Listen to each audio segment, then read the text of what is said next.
कहानी जगन गुर्जर की जब भी सुनाई जाती है तो कहीं ना कहीं दो पक्ष हमेशा होते हैं। एक पक्ष कहता है कि जगन गुर्जर दस्यु था, जगन गुर्जर डकैत था। दूसरा पक्ष कहता है जगन गुर्जर क्रांतिकारी था। लेकिन इन पक्षों के साथ एक और पक्ष भी है जिसकी कोई दो राहें नहीं है, जिसमें कोई दो बोल नहीं है कि जगन गुर्जर ने कानून का रास्ता अपनाते हुए आत्मसमर्पण किया था, कि जगन के साथ उस आत्मसमर्पण के बदले धोखा हुआ था, कि जगन के पास कहीं ना कहीं कानून के लिए जो उसके दिल में अच्छी जगह थी, जिससे उसने खुद आत्मसमर्पण किया, अपने भाइयों को आत्मसमर्पण कराया, उसका सिला उसे धोखे से मिला। लेकिन अगर इन बातों की और तह में जाया जाता है और तब जो पता चलता है वो वाकई में भयावह होता है। जगन गुर्जर की 12वीं के बाद जो पगड़ी रस्म थी उसमें कई लोग आए और उन लोगों में एक शख्स ऐसे भी थे जिन्होंने कुछ ऐसी बात बोल दी कि उसके बाद लगा कि ये जो षड्यंत्र के बारे में बात हो रही है कि जगन गुर्जर का हत्या का षड्यंत्र रचा गया है, वो 100% सही है। ये शख्स जो उस दिन पहुंचे और उन्होंने जो पोल खोली, वो पोल समझने वाली है। ये एक वकील है और ये कहते हैं कि इस हत्याकांड में बड़े बड़े लोग भी शामिल हो सकते हैं, और ये जो बता रहे हैं वो वाकई बहुत सुनने वाली चीज है। ये कहते हैं कि इससे पहले पपला गुर्जर के साथ भी ऐसा ही होने वाला था, उसका भी एनकाउंटर ही होने वाला था। उसके एनकाउंटर को जैसे तैसे बचाया गया है और कि बहुत कुछ करके उसे दूसरी जेल में शिफ्ट किया गया। क्या कह रहे हैं ये, इस पर गौर फरमाना चाहिए, समझना चाहिए कि ये साजिशें अभी से नहीं चल रही, ये साजिशें पहले से चल रही है। पपला के साथ भी होने वाली थी और कुछ भनक लगने पर कई सारे लोगों ने मिलकर उसे होने नहीं दिया, लेकिन जगन के साथ वो हो गई। क्या कह रहे हैं ये वकील, पहले सुनिए। स्वर्गीय जगन गुर्जर को श्रद्धांजलि अर्पित करने आज हम यहाँ एकत्रित हुए। प्रभु उनको श्री चरणों में जगह दे। अभी हमने यहाँ पे काफी देर से बहुत सारी बातें सुनी और मैं इस परिवार को ये कहना चाहता हूँ कि जो मुलजिम है वो छोटा मोटा नहीं है कोई। वो मुलजिम राजनीतिक पार्टियों के मंत्री भी हो सकते हैं, वो एमएलए भी हो सकते हैं, वो कलेक्टर भी हो सकते हैं, वो एसपी भी हो सकते हैं। उनसे छोटे कोई आरोपी नहीं हो सकते इस हत्याकांड के। ये हत्या है। जब पपला गुर्जर को पकड़ के हाई सिक्योरिटी जेल में रखा गया था तो एनकाउंटर की पूरी तैयारी कर ली गई थी। या तो जाने राम या जानू मैं कि पपला गुर्जर का एनकाउंटर कैसे बचा था।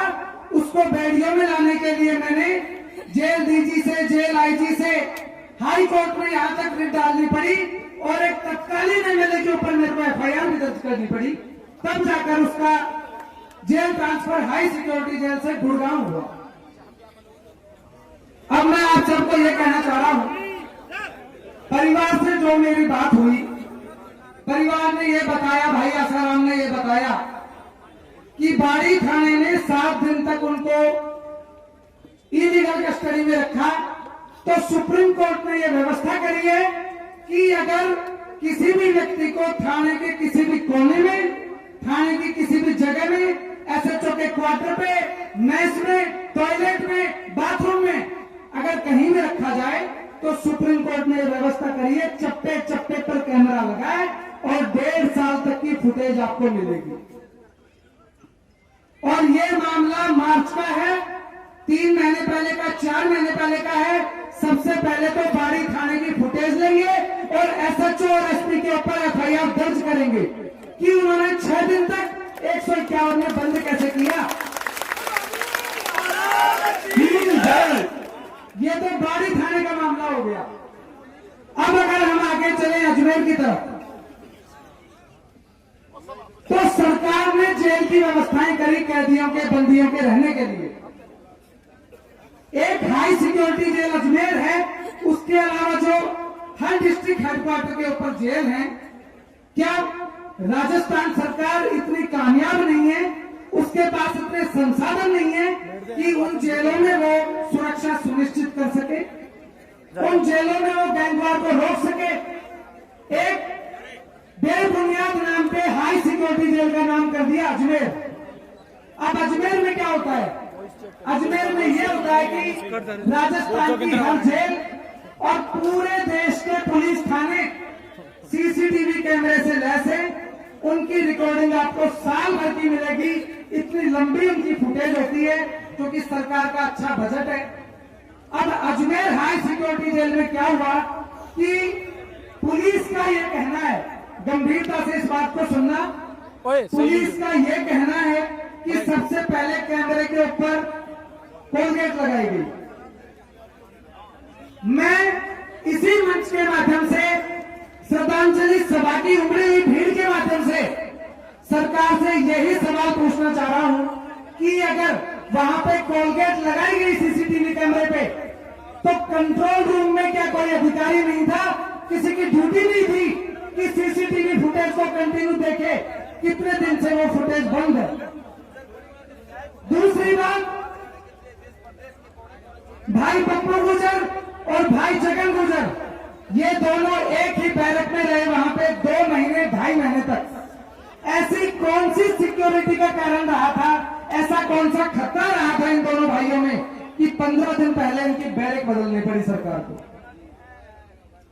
सरकार को इनकी बैरक 2.5 महीने बाद क्यों बदलनी पड़ी? क्या भाई को भाई से खतरा हो गया था? क्या पप्पू को जगन से खतरा हो गया था? या जगन गुर्जर को पप्पू गुर्जर से खतरा हो गया था? सरकार ने मारने का प्लान, सरकार ने मृत्यु करने का प्लान 15 दिन पहले डिसाइड कर दिया। पहले तरीके से उसकी जेल को बदला।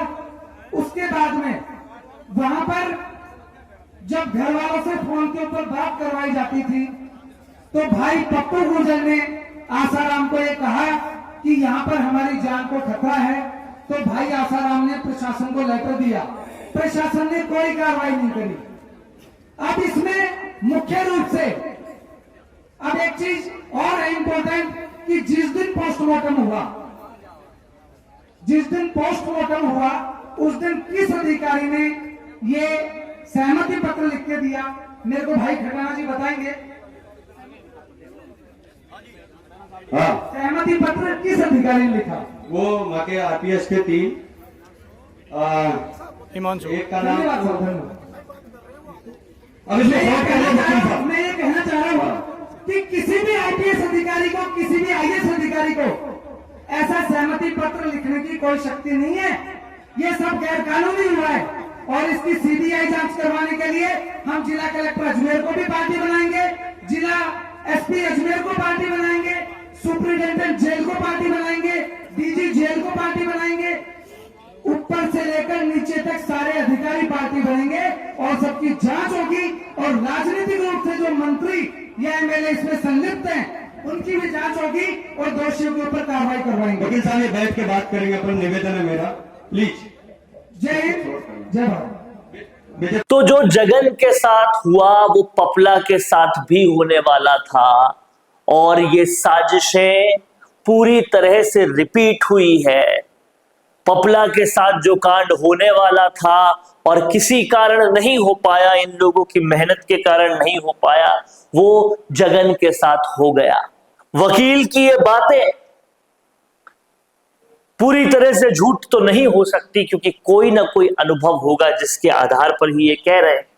और अगर इसमें 1% भी सच्चाई है तो सीबीआई जांच में ये सच्चाई सामने आनी चाहिए, इनका वक्तव्य को भी आधार बनाना चाहिए और इस षड्यंत्र का पर्दाफाश होना चाहिए, क्योंकि अगर ये षड्यंत्र था तो ये काफी भयावह है।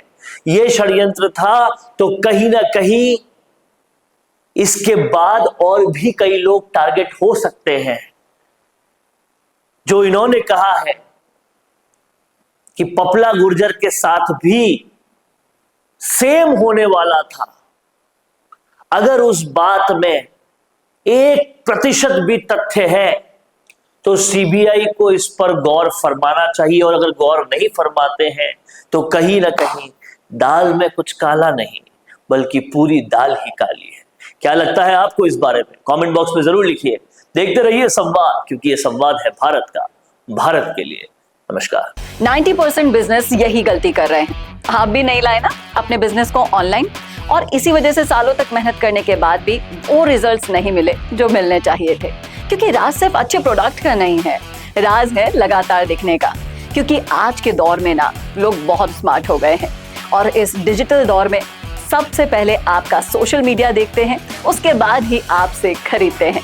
लेकिन सोचिए, अगर आपके पास हर हफ्ते प्रोफेशनल वीडियो हो, अगर आपके ब्रांड की कहानी रोज रोज नए लोगों तक नए नए तरीके से पहुंचे, अगर आपका बिजनेस भी लोगों के फीड में बार बार दिखाई दे, तो क्या होगा? यही काम कर रहा है मिशी मीडिया सॉल्यूशंस। हम सिर्फ वीडियोस नहीं बनाते, हम आपके बिजनेस को लोगों के दिमाग में जगह दिला देते हैं। स्क्रिप्ट से लेकर high quality shoot and editing तक सब कुछ प्रोफेशनल तरीके से। अगर आप भी जानना चाहते हैं कि आपके बिजनेस के लिए कौन सी कंटेंट स्ट्रैटेजी काम करेगी, तो ये भी हम आपको बताएंगे। और तो और हमारे 8 लाख से भी ज्यादा फॉलोअर्स और सब्सक्राइबर्स के बीच में प्रमोट भी करेंगे, वो भी बिल्कुल फ्री में। तो अभी डीएम करें, ग्रो कीजिए हमारे साथ और जानिए आपका ब्रांड कितना आगे जा सकता है।